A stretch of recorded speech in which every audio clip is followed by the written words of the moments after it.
Let's start. Okay. Hey everyone, it's Karen, and on today's podcast, I have author Brice.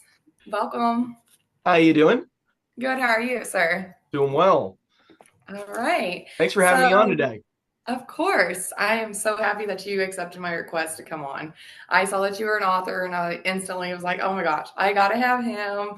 So let's just kind of dive into some little interview questions, and then we can talk about your books as well, like Okay. a little later with after the questions, or even if within the questions. However, you can intertwine your little authors. However it comes about. Yes. All right. So let's go start with the first question I have is how do you know what to write? Oh, so inspiration can come from a lot of different places. Mhm.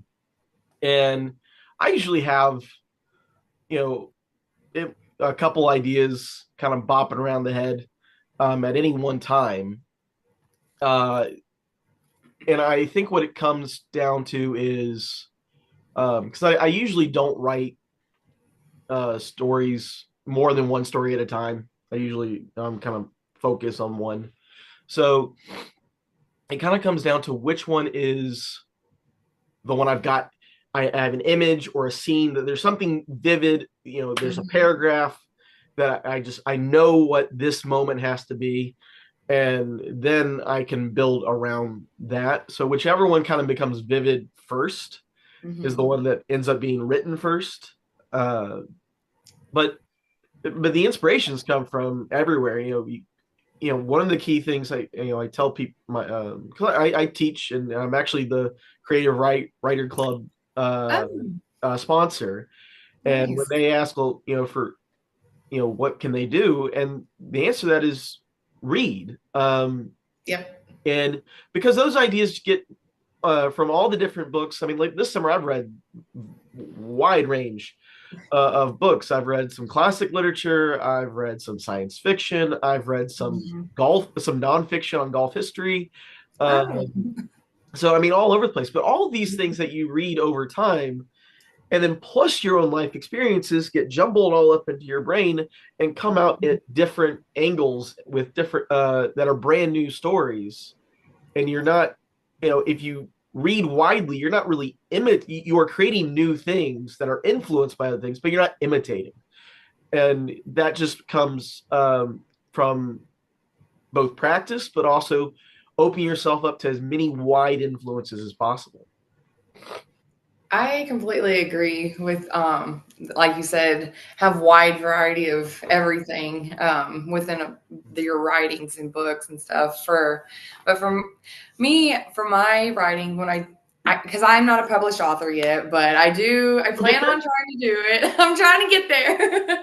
I don't know. I guess growing up, I've always been able to do like multiple things at once. Mm. So I'm able to have multiple books writing. Just like right now, I'm able to read, I think I'm reading 4 books at once. So,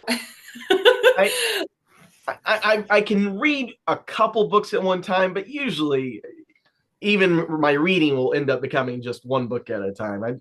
But God yeah. bless y'all multitaskers. Um, Yes. I'm jealous of Um, y'all. I get through one book and like, wait, I got through three. How? How could right. Like, so my thing is, I keep different genres. So I have like Lord of the Rings, the second book, Towers. So that's fantasy, yeah, obviously. you can't see it. The shelf that has these are actually all my books right here, which it's just Oh, okay, we'll nice. talk about later. But you can't see behind that is my entire shelf of Tolkien. Oh, nice. So, but yeah, like I said, I have that, and I'm reading my first romance book because I never really like romance, but I feel like as a writer, you have to read at least one of every genre to kind of get the feel for it. Well, then just go for Jane Austen. Well, I'm reading 5 Days in Paris by Danielle Steele because I heard that she's Uh, supposed to be like one of the big names in romance. So I was like, well, why not? And I like Paris. So I was like, 5 Days in Paris can't be that bad, right? Grand Oh, Paris. Right. So, all right, let's get on to the next questions because I do have a few questions I want to try to run through really Let's go. quickly. So we spoke about what kind of inspires you. So you kind of actually already answered my second question. So we're gonna keep moving along. What is the most difficult part of writing a book for you? That is a great question because each story does pose their own challenges. And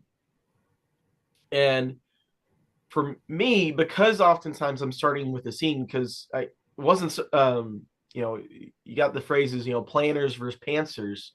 And especially, and I have a tendency probably to lean more toward the latter. And I kind of build stories out from a moment. Like, all right, I have this moment. I love the idea of this moment. How do I get to that moment? Okay. And so I build the story toward that.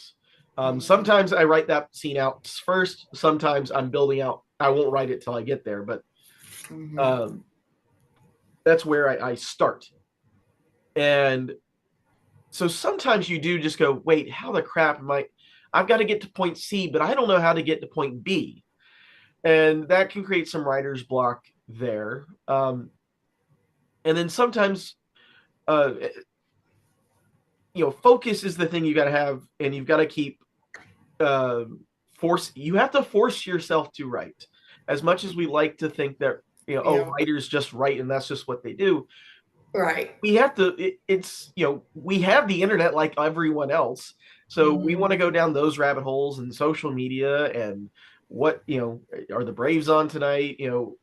There's 1,000 things that can distract us. So we have to very intentionally make ourselves right. And that is sometimes a lot harder than people would imagine. But then most of us who write, I mean, most of us are not Stephen King. Most of us have a day job. And, right. so I'm a school teacher. So, for me, 9 months or 10 months of the year are really busy. I'm on summer vacation right now, which is a wonderful perk. But the other 10 months of the year we earn that. And, for sure. But so when I'm in those times, and some of the school year is busier than others, but sometimes it's all right. Can I write a paragraph today? Can I write a sentence today? You get a lot of writers who do talk about you got to write every day. If you read writers on talking about writing, they'll talk about routines and things like that. Obviously, again, not an everyday writer. I have to earn my living elsewhere. I just say you just have to keep at it. It might not be every day, but you need to make time when you can to do it. And whatever you need to do to find a groove, you've just got to find it. And it can be different from one story to the next. The story I'm working on right now, I'm almost done. I might finish the first draft actually after we're done with our conversation today, which will be fantastic. That story has come like this. I mean, I've written it. It's going to be over 6,000 words, and I'm going to write it in the first draft will be done in about 4 days, which is really good for me. Now, my detective novel up here is it's just a little novella, about 18,000 words. That was a weird circumstance that resulted in 18,000 words in about 6 days. That is rare. That's very rare for me. There's a lot more plugging along for me. You got to slog through things. But this one's come easy. I've been typing it out as the first draft. But the story I finished at the beginning of this, I started right at the end of the school year and wrote it kind of into May and early June.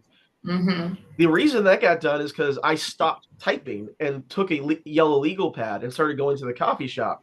I'm like, okay, I need complete separation from everything, and just this is what's in front of me. Right.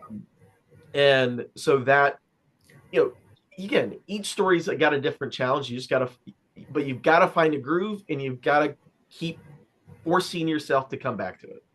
Yep. I 100% agree because, like you said, Not all of us are Stephen King. We have day jobs, so I'm the same way. And plus, I am going to. For me, writing is a little bit more difficult because I'm also an online student as well. So, Day job yeah. and night job. Well, actually, I do my homework during the day at Okay. work when I have free time. So, what's nice is I'm in a literature class. So, I mean, Nice. it's helpful. But then fall, I got to take my business courses. So, Hmm. boo. Yeah. I like my literature classes. What can I Those are so say? much more fun. Right. Who needs to know about business? So but yeah, I agree. It's kind of just whenever you can, but try to find that groove and stay with that groove as much as possible if you can. If not, it's always understandable to get Yeah. out of that groove for however. Don't beat yourself up, but don't There you let go. time go by and go by and go by, because Yep. then it becomes harder and harder to get back to it. Yep. Mhm. That is true. So, all right, let's move along to the next question, which is what important advice would you give a first time author? So my biggest thing would be one, I've already mentioned, read widely, Right. and watch classic films too, because those, whether it's film or literature, if you read good books and you watch good movies and classic Mhm. films, there's a reason we still talk about them. They've stood the test of time. They tell us a lot about how stories can be told, how characters can be written, and how they can be used. And as if you have all of the, if you're learning as you read, as you watch movies, those are all great. And then I tell, especially for when you're really starting to write, the two hardest things are to start and to finish.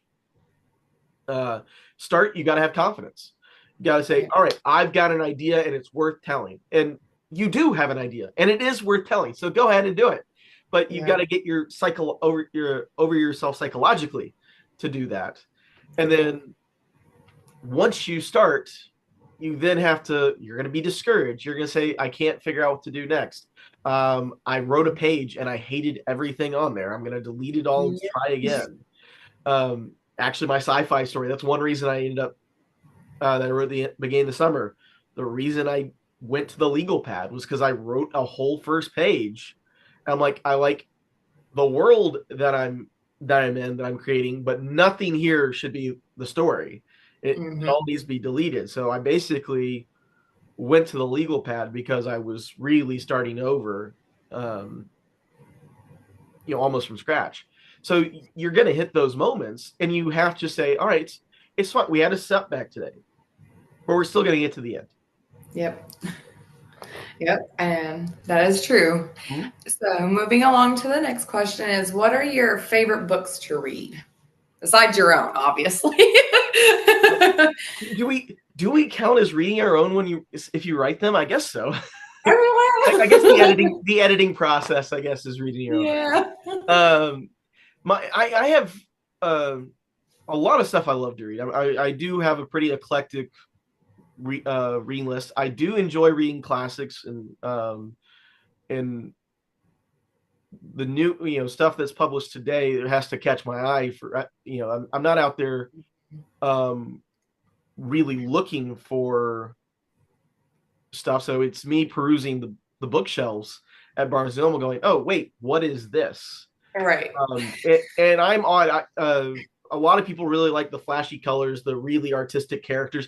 I like really simplistic covers. So I mean, you can see them up there. None of them are horrifically complicated covers, Yeah. but I think they're beautiful. I like the simplicity, and so a small book that's just blue with some white writing, and it just has just the right title and just the right font might go, wait a sec, what is that? Okay, pull that out. Oh, that back of the book sounds interesting. Well, I guess I'm buying a book today. I just um actually just did that with a really interesting book called All the Horses of Ireland. It's a small book, and I don't have it in the room with me, so I'm really sorry to the author that I don't remember your name. right now. But the book was really good. It's just a short little book about how the horses of Ireland end up in that they're known for end up in Ireland, and it's Oh, a nice little fantasy. Only about I don't know, it was 150 pages, maybe it's just over 100. Um, yeah. so uh, so those things catch my eye. But then I also go, okay, I want to read um, something from the Bloomsbury group. So maybe I'm trying to read Ian Forster's Howard's End, or I want to read something from Russian literature, so which is a task in all of itself. So maybe I'm going to try and read The Death of Ivan Ilyich by Leo Tolstoy, or you know what? My favorite novel is Dracula, and I'm going to read Dracula again. Um, Yeah. but then I have writers. J.R. Tolkien is my absolute favorite. Uh, Hmm. the world building fantasy is just amazing. Oh yeah. The Silmarillion is one of my absolute favorite books to read. Which a lot of Tolkien fans I know, especially the non-academic ones, are like, "Wait, you read the Silmarillion more than once?" I'm like, yes, I've read it 3 times. uh, Right. I've read Lord of the Rings once. Yeah. So, but then also, I don't need the big florid prose either. My second favorite writer is a guy named Michael Shara. Um, he he's described very Hemingway-esque, so he's very clean and to the point. But he's also Hmm. really creative. He wrote serious literature, but he also wrote science fiction. So, I could see that you could be really creative without having really, ornate prose. Right. And so those are influences in various different ways. And anyone from the Inklings, any author from Tolkien Lewis's writing group, I love to read. Yeah. I like how, so for me, since I'm an artist and I actually have a graphic design, um, what is it? I think they're called passports through Votech. Mm-hmm. So as an artist and a writer, I like how you brought up like the simplicity of all your books of how just a simple green background with little white writing or whatever. Yeah, that's Compared to, the history yep, book. that Yeah, the one. history book over Yeah. here. Compared Um, to one with actually with flashy pictures and stuff. For me, I mean, I'm the same way. I like the flashy colors only because I'm an artist. I'm like, oh, okay, who did your artwork? But I also am with you with just a simple background as well. and It simple drag or pulls people to them. I right, feel like. and and I'll give it just a because we can. I will happy to do a shameless plug. Okay. But the this is my fantasy novel, Mm-hmm. Letters from the Frontier, and it's an epistolary novel. So it's very again it's a pretty simple design. We got the white cover, and my brother has a great eye for photography. Oh, Um, nice. and he does all the photos. So this photo he just ran through a uh, Adobe filter to make it look like a pencil sketch. Yep. It's uh, but then across the cover, I'm not sure if you can see it on the camera or not, but A little bit. it's got the writing actually from the first letter in the book is going across the page, Oh yeah, I across the saw that. cover. Yep. So Neat. creative, but you don't but and that's what I enjoy trying to find is how can I make a creative cover, but within my taste, and that's the fun thing about being independently published is you get a lot more control over that stuff. Whereas standard publishing companies are going to make not necessarily that you'll be completely devoid from those decisions, but Mhm. they're going to make a lot of decisions um, for you or direct you toward a certain set of decisions that they want. Yes. All right, so we got a couple more questions and just a little bit more time. So Yep. I'm going to try to run through these last three questions All pretty right. quickly. Lightning If that's round, right? Yep. okay. When did you first realize you wanted to be a writer? I've been writing since I was a kid. Mm-hmm. Wrote little short stories with illustrations throughout elementary school. My granny, I remember dictating a short story about a lava monster to my granny on her typewriter. Mm-hmm. um, so basically since I was a little kid I have been coming up with stories and telling them, and I just have never lost the love and joy of doing that. And so I've just kept trying to get better and better and better. I'm exactly like you. I've been ever since, in school you have to write and stuff. It's a requirement. So it all depends on if the child is actually gonna love it or not. And obviously we both loved it, but and I kept writing, we both kept writing and stuff. So and now that's, like I said, that's a big important thing is school. It all kind of really starts in your school, I feel like, for children, like depending on what the child wants to actually like and then grow up to be like. So Uh, if that makes sense. yeah, I mean, having a good education helps a lot. I would say that that helped with the more formal skills of writing, but the Hmm. storytelling impulse was no, I was making up stories on the scratch paper and Oh turning yeah. it into my work. um, and I was telling stories at home. And so I just had that impulse Hmm. and I just chose not to lose it. Yeah. And I'm glad you did not, so I can interview you. All right. So the next question is, what is your favorite part of being a writer? There is just for me a lot of fun. Not every story I write is world building, but Tolkien described writing Lord of the Rings like he wasn't writing it like he was exploring, that he was discovering it. And Mm-hmm. I feel like that's true a lot for myself as well. And that emotion, that experience of trying to create that story and discovering it is such a fun experience to me. And sometimes I'm doing something, like I'm writing a sci-fi story and it's my story and I get that love of it. And sometimes it's all right, this is a genre that I don't write a lot in. Mm-hmm. And like my current one, I write fantasy plenty, but sword and sorcery fantasy is not something that I do a lot of. So the Conan the Barbarian style. And I had this idea because I do enjoy that those stories. I just don't write there. It's just not a natural inclination. And I had a conversation with a friend of mine who's uh, a writer, a sword and sorcery writer. His name Mm-hmm. is Shepard McIlveen. If you like sword and sorcery, everyone out there, look him up. He's got some great stories. But we were talking about the genre one day, and the germ started of this story that I'm hopefully today we'll be finishing. And so that's always fun where you can also you're only discovering your usual paths, but you can go out in other directions and find new paths too. And that's just a lot of fun to me. Right. And I completely, again, agree with you about just favorite part of the writing and what makes a great story. Everything just it. There's so much out there that people don't realize, but yet that makes a great story. Mm-hmm. Like writing a story really takes a lot more effort, but yet not. I don't know. I don't know. It kind of takes effort, but yet it doesn't. If Right. that makes sense. Okay. And so what makes a great story is the last question. And then we can pick, I want to talk about one of your books, your very first book you wrote, if that is okay with you. Yeah, Okay. that's fine. Well, the what makes a great story is there are so many different things. I think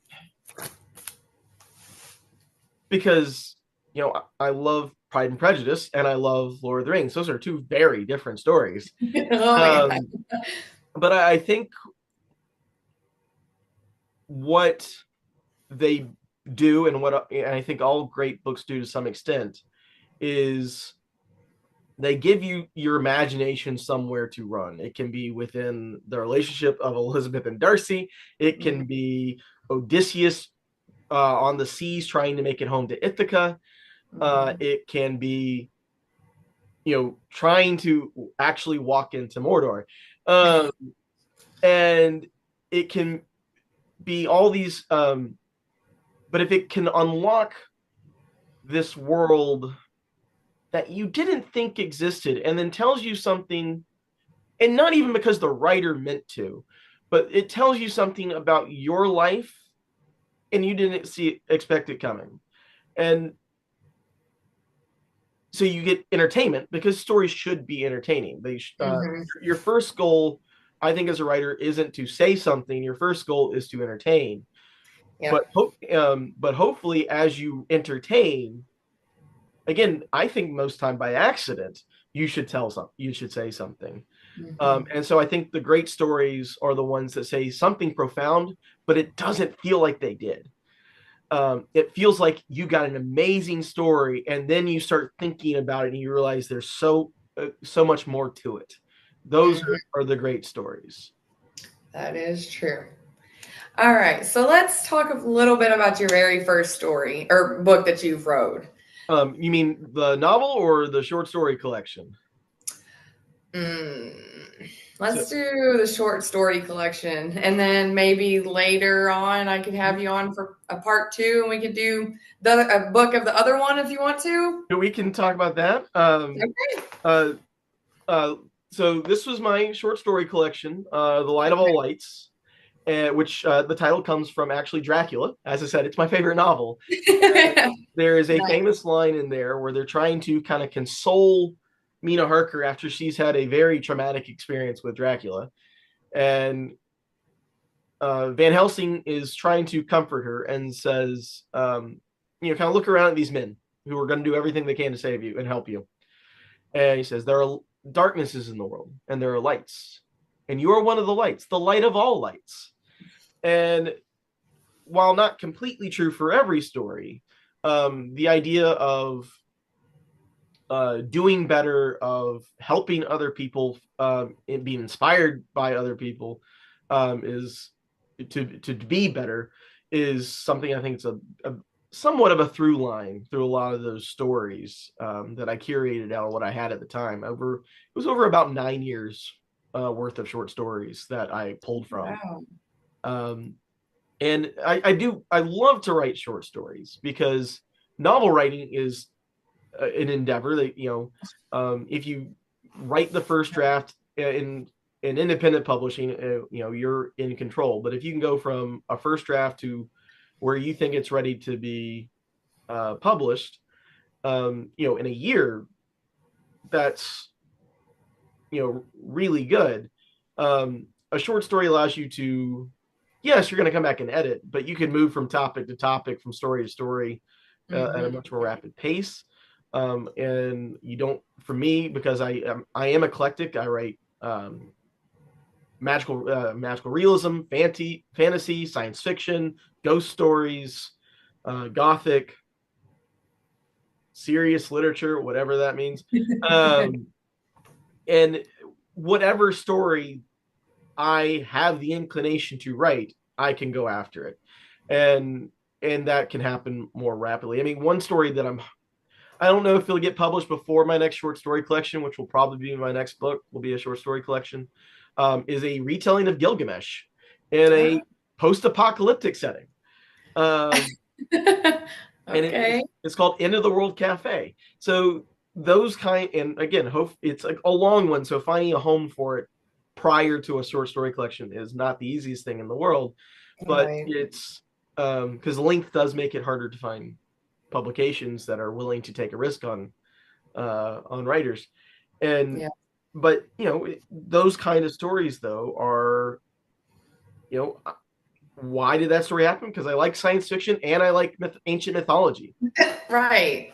And I'm fascinated by the Epic of Gilgamesh. And there's this one, and so short stories just again allow you to write a lot, create in a lot of different creative directions. Right. But these stories also represent a lot of me going, all right, I'm not just writing for my own entertainment. I'm now writing, I think, something worth sharing with other people. And Yeah. like the first story, the oldest story in there actually is called Nasty, Brutish, and Short. And if any of you out there are had to study political science, Thomas Hobbes, in his book The Leviathan, wrote that the life of man is solitary, poor, nasty, brutish, and short. Um, and I'm like, oh, that's a great title for a detective story. It's film noir, and kind of gives away Right. the ending a little bit. Um, but I that story is still one of my favorites that I've ever written.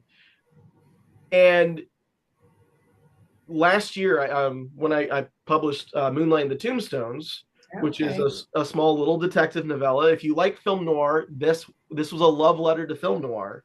But it Okay. was so much fun to really come back to that genre because I hadn't really written a hard-boiled detective story since Nasty Brutish and Short. So, uh, Mhm. and that's the fun thing about the Light of All Lights is I tell people when I'm at vendor space or something like that, I'm like, I've got something for everybody. What do you want? You want dragons? I've got dragons. There All are right. 3 or 4 stories with dragons in Light of All Lights. One of them's a god, um, like the size of mountains. Oh, wow. Yeah. So we have about just a couple more minutes. So if you don't mind, I'm gonna wrap up a little bit Yeah, and go like ahead. I'm gonna do a part 2 with you since you accepted so that we can talk more about your books. Like I said, I just kind of wanted to do a little introduction of you and do a little interview first, and then we can get on to your books the next time. So Fantastic. all right. Well, thank you again for accepting and coming on to my podcast. And thank you, everyone who has spent time with us today. We really appreciate it. So thank you, There you go. everyone. And Brice, you have a good day. Thank you, Karen. Appreciate it. Yes. Bye. Bye. Everyone, it's Karen, and on today's podcast, I have author again, J. Brice Odom. He was on my last podcast, and this is part 2 for him. Thank you for coming on again. I really appreciate it, Brice. Thanks for having me back. Yes, sir. So today we're just going to talk about all of your books because I found it so interesting last time that you brought up that you had your short stories and other ones. So I want to talk about all of it. Just Okay. let's go. I want to let's actually start with, obviously the first one and kind of go down the line if you don't mind. Right. Yeah, that sounds great. Okay. So I have 5 books published. So I guess we'll start with the overview. But I've got 5 books published. 4 of them are fiction, prose and poetry. Mm-hmm. I do have one bit of nonfiction. If you look up there, if I can get my finger to look right as I see myself in the camera, that green book up there in the corner is my one nonfiction. And we'll unless you got questions about that one, we'll probably stick to the fiction ones. But it's about Jimmy Carter, 1962. But it's basically my senior thesis from college. Oh, okay. Um, Nice. just spruced up a little bit, and but that's hence the green and white. If you know anything about Jimmy Carter, his campaign material was always green and white, so that's why the cover is just green and white. Um, but the first book I published though was the short story collection Light of All Lights. We talked a little bit about this at the end of part 1, and it is 9 years worth of short stories, or I should say, it's curated from 9 years worth of short stories. There was, and it is an eclectic collection. It's got fantasy, it's got magical realism, it's got a detective story. There are 3 or 4 stories with dragons in it. There's a ghost story. There's science fiction. The shortest story is about 150 words long, and the longest story in the book, not in Microsoft Word, but in the book, was 30 pages. So it's a pretty wide range. So if I'm ever at a vendor event and someone's like, "Well, I don't have a lot of time to read," well, here, let me give you this. This has stuff you can read in one short Yeah. sitting in the waiting room. So it's a wonderful little book, and it, my covers are always, I like a very simple cover, and my brother has a wonderful eye for photography, and so any photograph on my books is from him, and that is actually a tree. We're from Georgia, and uh, he lived in Athens for a time, and there's a tree in Athens, Georgia, called the tree that owns itself. And we could go down that rabbit hole of how that's possible, but Athens, Georgia, there's a tree that owns itself. And he just got a wonderful picture of the sunlight. And so it was very collaborative to create that book with him because he was helping me with the cover. He provided some some help with copy editing and things like that. So it was a very labor of love. And since we talked about that a little bit last time, the only thing I guess I would say is the big stories, if you're interested in it, and just not just you, Karen, but anyone listening. Yeah. The big stories, or there's a detective story called Nasty Bruce in short. There is a couple magical realism stories, Poisonberry, which my brother continues to say is one of his favorite stories I've ever written. Is the lead story in that collection. And if you like music, that's a big music history. I live in Macon, Georgia, where we have a lot of music history, and I was very inspired by. Okay. We're the home of the Allman Brothers, Otis Redding, and pretty much anybody who's anybody in Southern rock probably touched our soil at some point. Yeah, I know the Allman Brothers. I've heard of them. I listen to them. Oh, they're classic. Music's my life. They're absolutely wonderful, and so they're a big influence on, or just Macon's music history's a big influence there. Right. And then if you're science fiction, I kind of have a epic story, and that's probably the closest. I don't write romance, but there's a love story where they need to be, and the science fiction one definitely is a big one, and it's very important to it, and especially to its resolution. And then there's a wonderful. The last one is a big world building fantasy story. It's the longest one in the collection, and I love that story a lot. It was the last story I wrote before I started putting things together for the collection.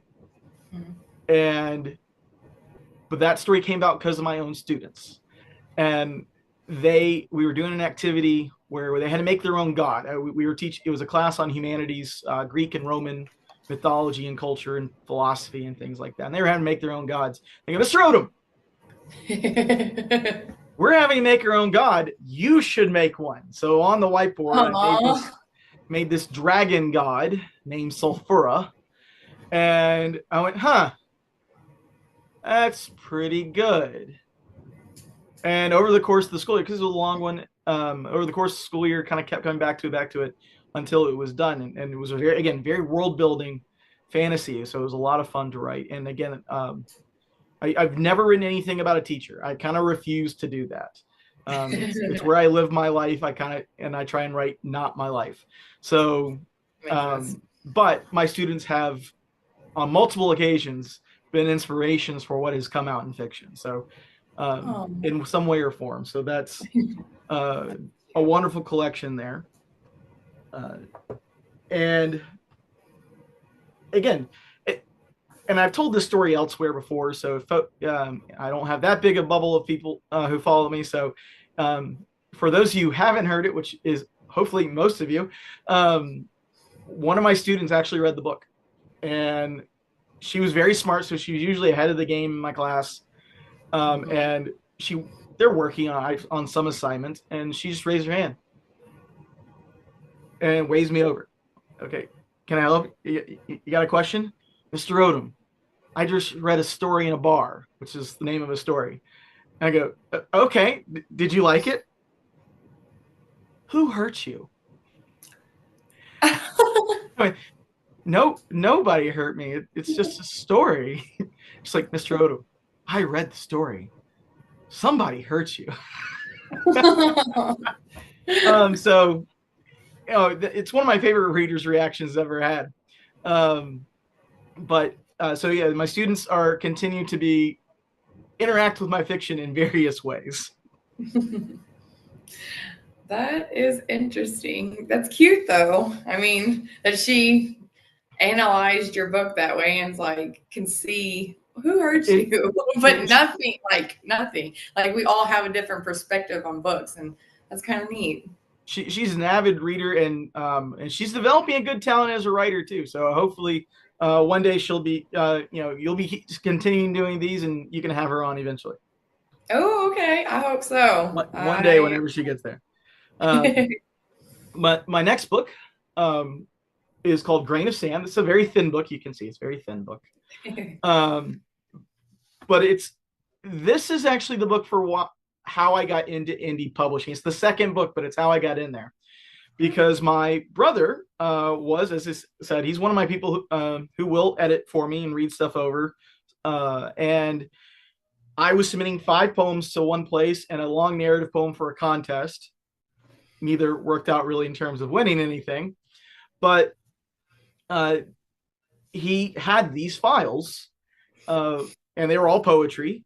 And he decided, as a surprise birthday gift, he went to a website where you could do one-off, so you could there was no connection to Amazon or Barnes and Noble or anything, but you could do a one-off, and then you can buy as many as you want and sell them all as all you want. Forgive me to that website. I don't remember what your name.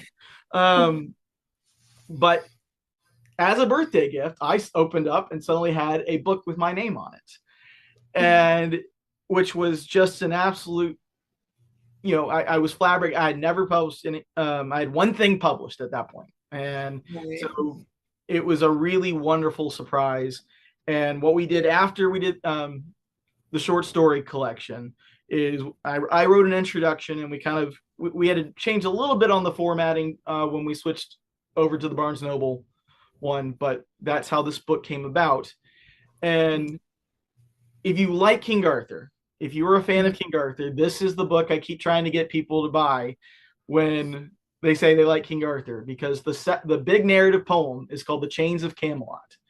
And if you've read any kind of variation or watched any variation on King Arthur that deals with the actual fall of Camelot, there's always a moment when Guinevere and Lancelot get caught. Yep. And most versions, Lancelot saves her, but by saving her, the round table is shattered. Both, and sometimes literally, most of the time metaphorically. And this is a narrative poem that takes place in that moment. And it follows your main thoroughfare character is Sir Gawain, who was King Arthur's nephew. And that has a special place in my heart as well, because it did eventually. We talked about this last week. Pantsers and Planners. I planned on writing one King Arthur poem. I planned on one King Arthur poem, and then I wrote a little poem that, for lack of a better word, was a sonnet. It wasn't actually a sonnet. It doesn't follow the rules of sonnet, but for lack of a better word, that's what we're going to call it. And then I'm like, okay, that was good. That was fun. It has nothing to do with the other poem. That was fun. All right. And then like a year later, I wrote a poem about Arthur meeting Guinevere. I'm like, oh, I could write that. And, and I'd always had this idea, well, maybe one day come back to it as a spiritual prequel and sequel to the original poem. So I'm like, well, I could do those poems, and then I could write a couple of poems to go with this one that kind of go the arc of their relationship. Right. And then I could write a couple other of these little sonnets that kind of go with the characters. I'm like, okay, so 9 poems, a 9-poem cycle. That's fantastic. Great idea. Right. Ended up at 25 poems. Oh, okay. Over 4 years. As I kept going, oh, well, I wrote this, so I should add this. And then if I'm going to do this, I need to do that too. Exactly. And so that is, I keep saying I'm going to query to agents for really proper stuff. And there's 2 works I have that I want to do that with. One's an unpublished Southern Gothic novel, and the other one, and maybe the one I really would like to put out there properly, because there's nothing improper about indie publishing. It's just more access to more pipelines. But the cycle is called The Dreams of Camelot. So I probably will try and query it over the next, I don't know how long I'll give myself to query it before I give up and go ahead and just like, all right, we're doing it ourselves. But at some point, keep an ear out for Dreams of Camelot. And until then, buy Grains of Sand so you can get the preview of what those poems are kind of like. And also, it's just really good. I love King Arthur. Yeah, I do too. My mom kind of got me into that a lot. She's into medieval stuff, and I just like the swords and stuff. I've always that's what I like, the fighting and all that. Like I don't know, I like stuff with that gives me like an adrenaline rush. So Oh, like well, football and stuff like that, like for now, like now time instead of that. But like just something adrenaline rush. So, but yeah, I really like that. whenever that comes out, then there are some poems with great moments of adrenaline and excitement and triumph, and then moments that will just break your heart. Oh, great. So the full range of emotions. Exactly. That's how you got to do it when you're Exactly. writing. Uh, so the next book that I published was the history book, the history book. Um, and we've already talked about that one, but a little bit. That it's a wonderful book if you are interested in history. To anyone out there, and you want more questions, please DM me. I'll be happy to talk with you about it, or just pick up the book on Amazon. It's available along with all the others, but it's looking at the first election Jimmy Carter had to state office in Georgia. And there was some drama that went with it, and it's looking at bias in newspaper coverage, both local as well as statewide. So, and then that brings us to the more recent stuff. And this is the last couple years in terms of writing longer stuff has been really exciting. It's really coincided with getting success with getting stories accepted in magazines.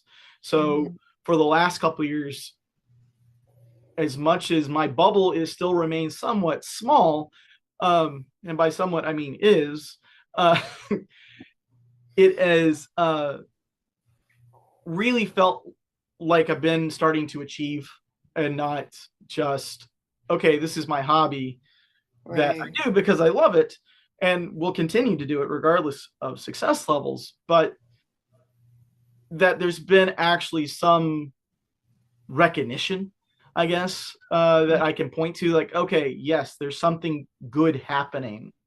Yeah. Because it is tough to keep writing, and not getting anywhere. No one to say, "Hey, we like what you wrote," Right. and it be more than just the people in your immediate life. Yes. But the they both came about kind of in interesting circumstances.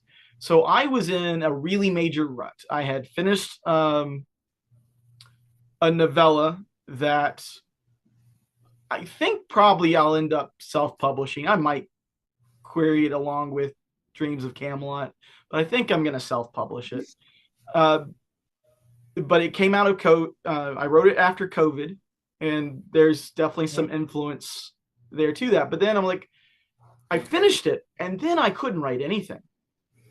I just didn't have. I was just kind of drawing blanks on ideas, and what I ultimately did was kind of twofold.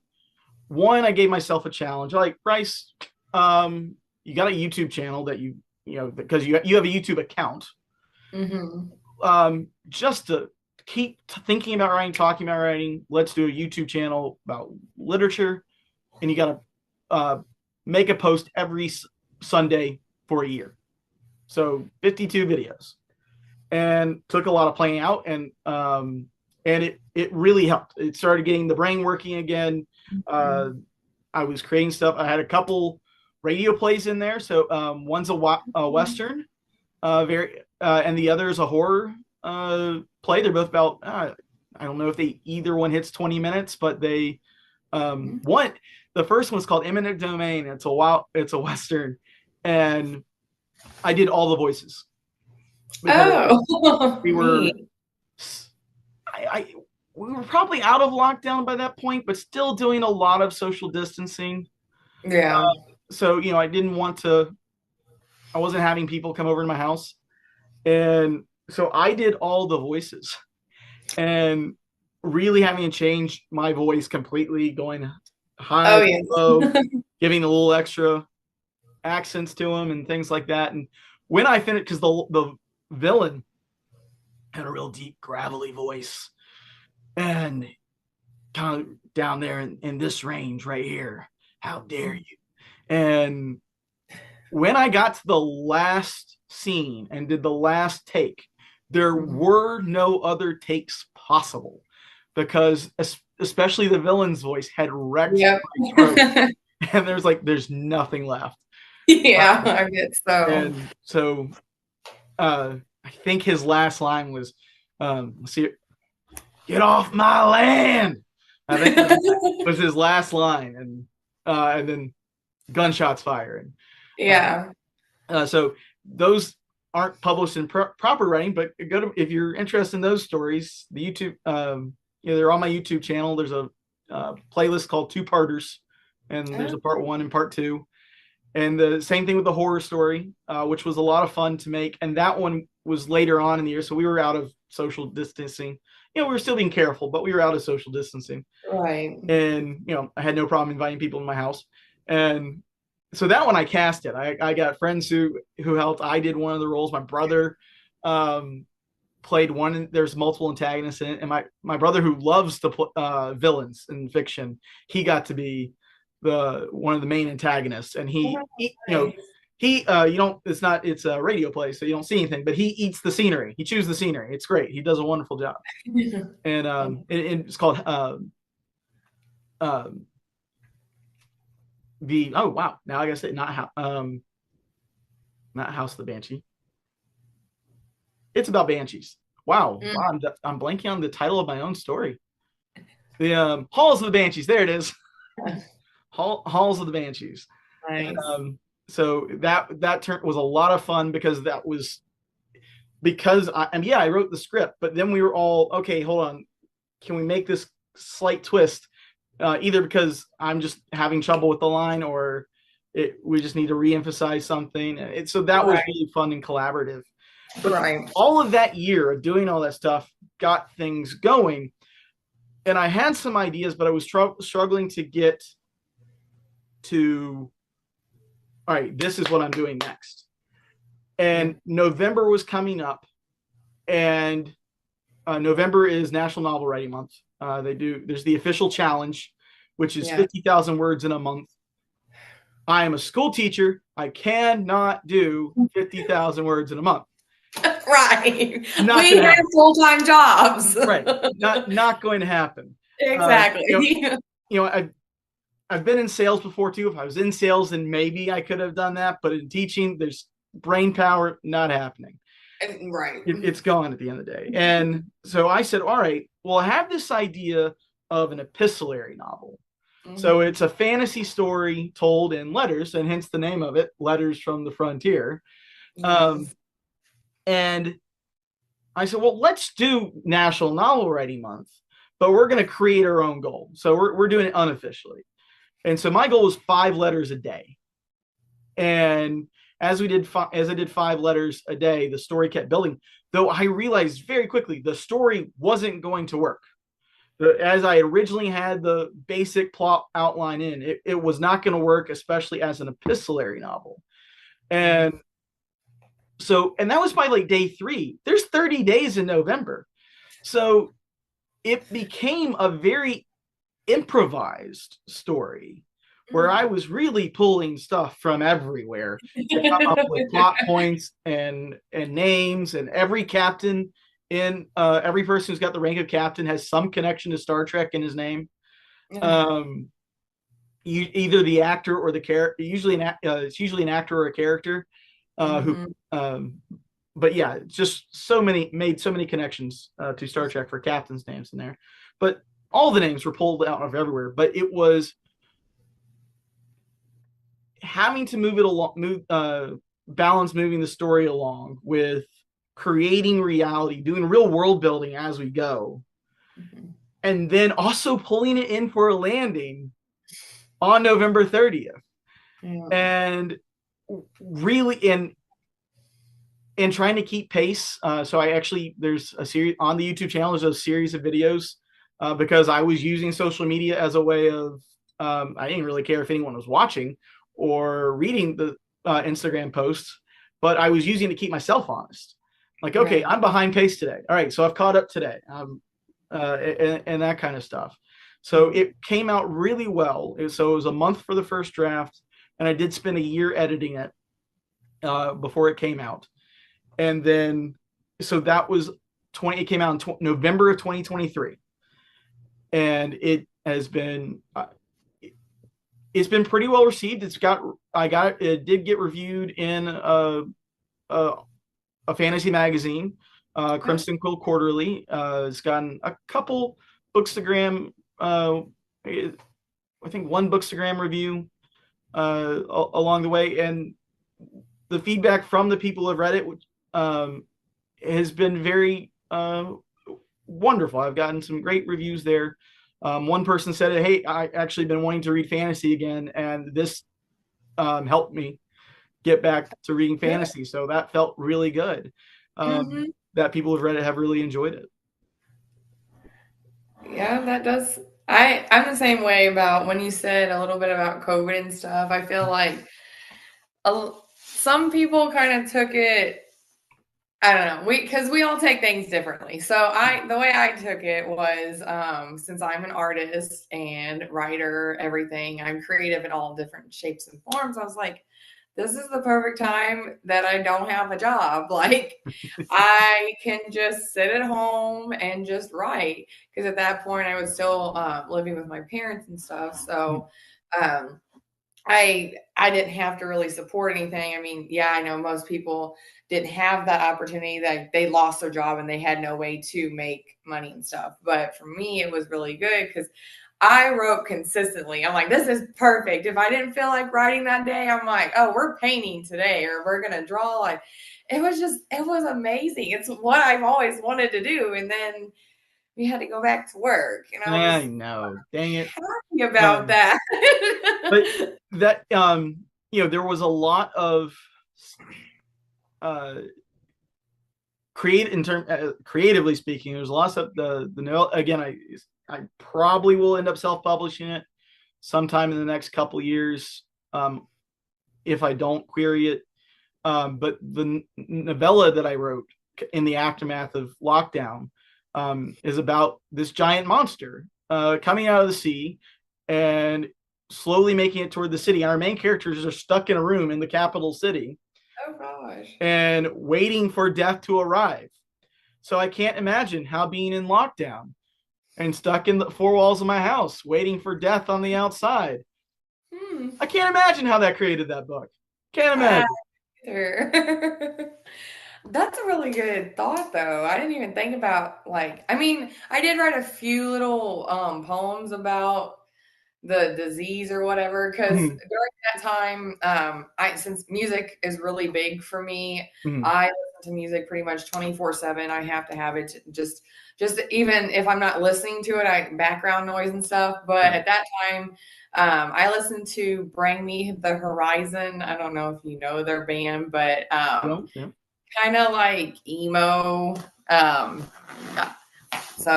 anyways, they were reporting, because I was following them on Instagram. They were reporting about, like, they were struggling and stuff too. So they were writing their songs. I'm like, you know what? This is actually a really good time. That's kind of, again, what sparked me more to write my short little poems about a disease taking us over and stuff. So, but no, we only have about 10 minutes, it said. So, all right. Well, last book. This is the most recent one. This is Moonlight and the Tombstones. It's again a novella, so you can see it's thinner than Letters from the Frontier, which is that versus that versus that. But also came out in interesting circumstances. Amazon had a serialized story platform called Kindlevella, and they had a contest trying to promote it.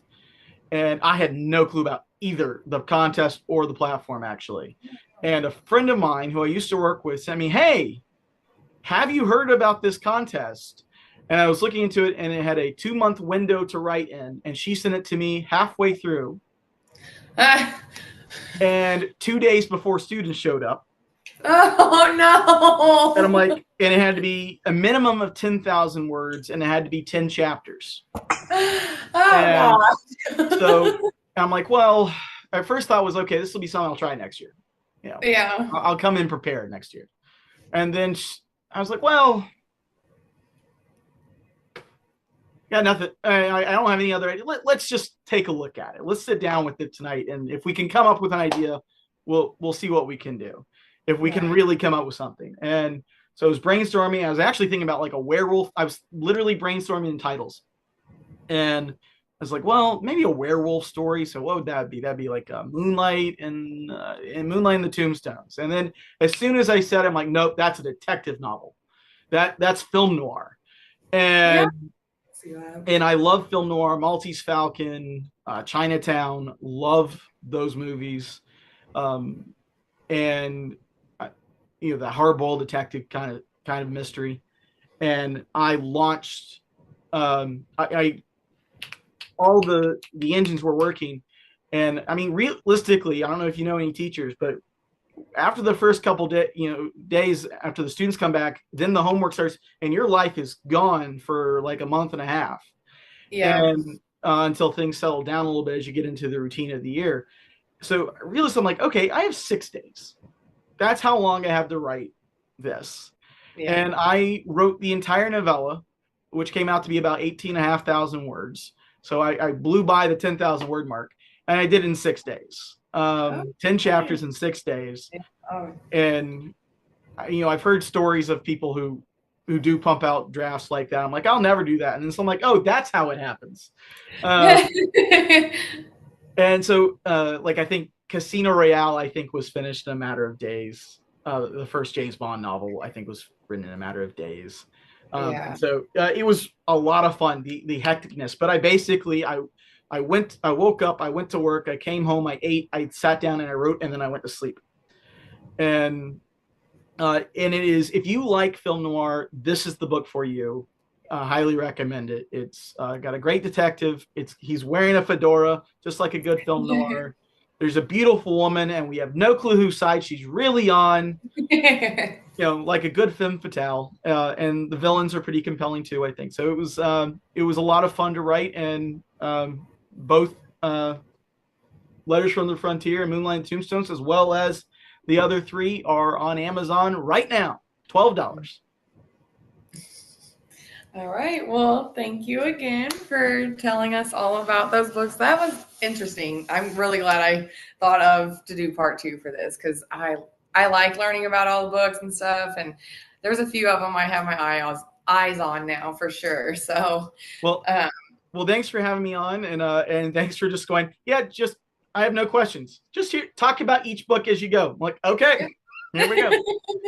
yeah, of course. Like I said, this is all about you and your stuff. So, but thank you again for coming on for both parts. I really appreciate this. And to everyone out there, thank you for joining us today. I hope everyone has a good rest of your day. Bye.